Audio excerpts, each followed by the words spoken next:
దేవి అదుగో చూడుము, వాడిన పండుటాకులు వాడిన పండుటాకులు ఇలపై పవనాకతి రాలుచుండెను.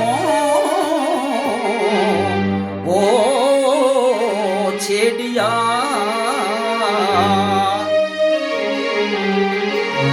గబ్బిలంబులు విచిత్రముగా తల క్రిందిలవుచు వేలాడెడు కొమ్మలను శిశువులను తమ పొట్టల కింద నూదుకొనుచు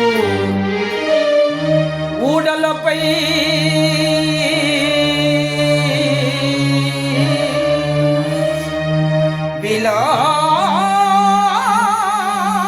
విలాసముగా ఊయలలు గెడి క్రోతి పాలములు